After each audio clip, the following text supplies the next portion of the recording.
Nah, saudaraku, hari ini kita belajar mengenai kedewasaan rohani. Semua kita harus bertambah-tambah dewasa. Karena kedewasaan rohani merupakan satu keharusan kalau kita mau berhasil dalam pemuridan kita. Anak-anak tentunya tidak dapat memuridkan, saudaraku. Haruslah orang yang dewasa yang bisa memuridkan. Cara dunia ini juga, saudaraku, yang dewasa lah yang bisa menjadi guru, saudaraku. Jadi kita ini sebagai pemimpin-pemimpin kelompok sel, saudaraku, pemimpin sektor, pemimpin wilayah, kita harus bertumbuh, saudaraku, bertambah-tambah dewasa.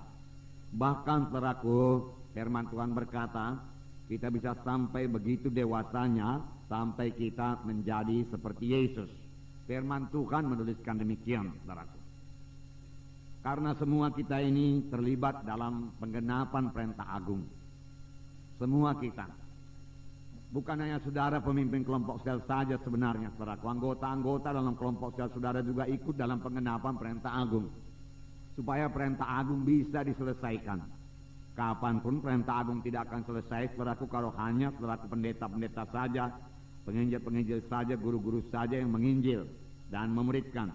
Inilah dia perintah agung.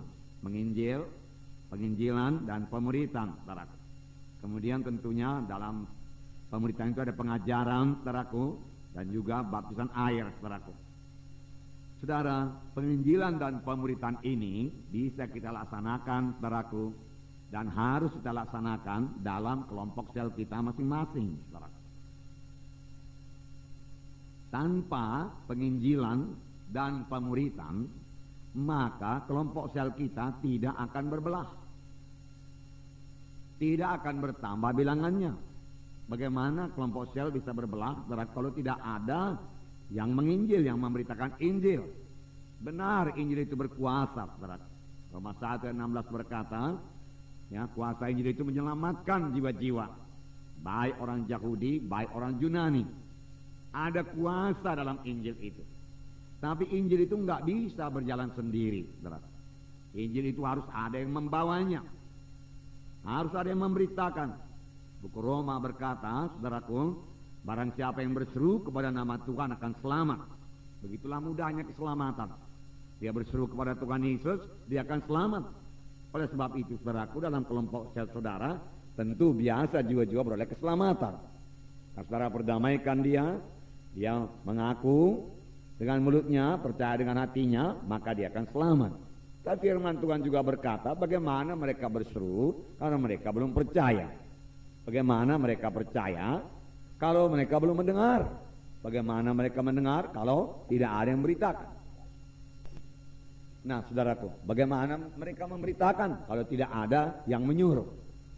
Saudaraku, itu sebabnya, saudaraku, kita ini, saudaraku, disuruh Tuhan, saudaraku, untuk memberitakan Injil Tuhan. Bahwa mereka mendengar Injil Tuhan, kemudian mereka percaya, kemudian mereka berseru kepada Tuhan dan mereka selamat.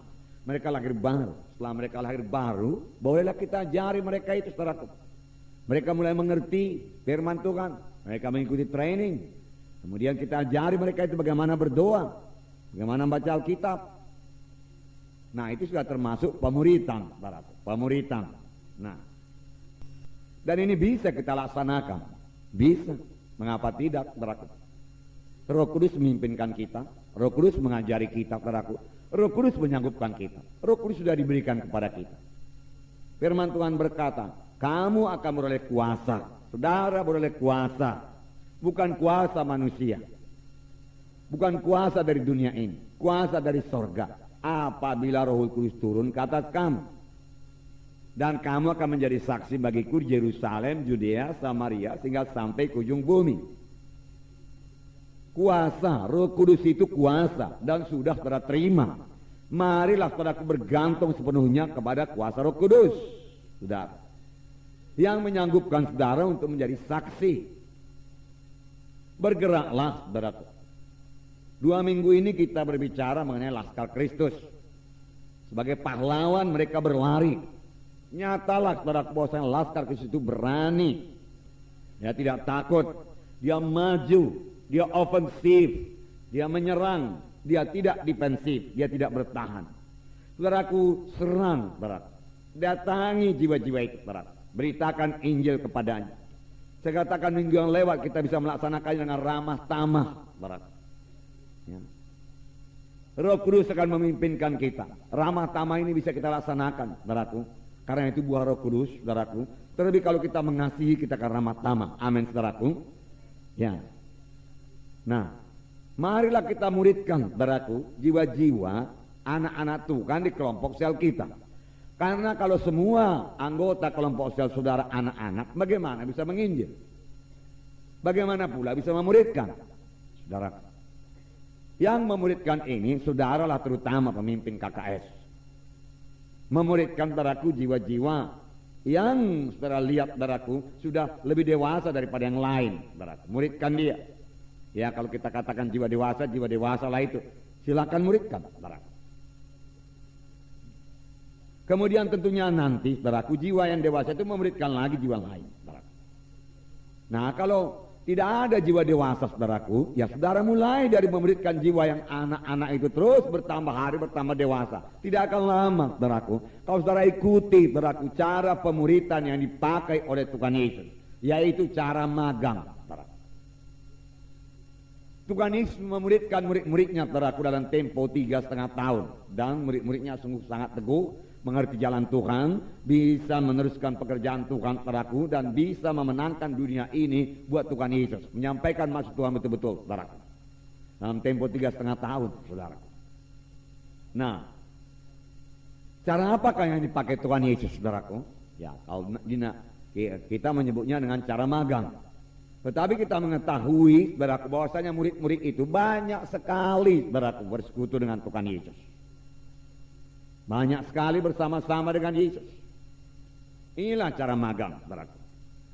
Jadi, saudaraku, dalam kelompok sel, saudaraku, saudara muridkanlah itu.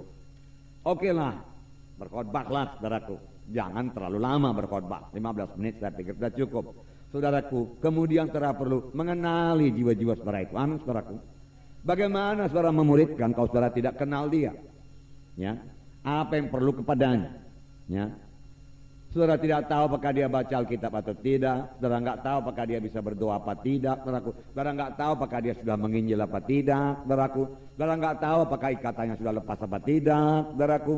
Kalau saudara tidak, bicara dengan dia, saudaraku. Ya, saudara nggak tahu, saudaraku, bagaimana latar belakangnya, saudaraku, ya. Boleh jadi sebentar saudara boleh melihat ini jiwa pemalu, ini jiwa ya berani bersaksi, ini jiwa bisa menyanyi, ini tidak bisa menyanyi. Ya sampai sedemikian saja, saudaraku. Tapi bagaimana saudara bisa menolong persoalannya itu? Misalnya satu jiwa pemalu, saudaraku. Kalau saudara tidak bicara kepada dia, saudaraku, bagaimana saudara bisa mengatasinya itu, saudaraku? Ya. Kalau yang sakit oke lah, siapa yang sakit saudara berkata diangkat tangan, dan saudara boleh berdoa, saudara. Tetapi ada yang sakit rohani lah kita katakan, saudara. Ya, dia nggak berani bicara di depan orang ramai, saudara. Ya, banyak yang demikian, diantaranya saya, saudara. Ya, dahulu maksud saya, saudara. Jadi walaupun dia tidak berani bicara di muka orang banyak sekarang ini, dengan pelayanan saudara, dengan pemuridan berlaksanakan kepadanya, dia bisa berubah. Amin, saudaraku. Dia bisa berubah. Tapi kalau saudara perlu berkata-kata dengan dia, saudaraku. Saudara kan perlu jumpa dengan dia. Kalau khotbah terus menerus, saudaraku. Hari Minggu khotbah, saudaraku. Kalau di gereja kita ada 9 kali khotbah pada hari Minggu. Tidak ada yang kurang dari 1 jam, saudaraku. Tetapi sekarang, saudaraku, saya minta kepada saudara, karena di sini saya tidak mungkin, saudaraku, ya bicara kepada saudara satu persatu.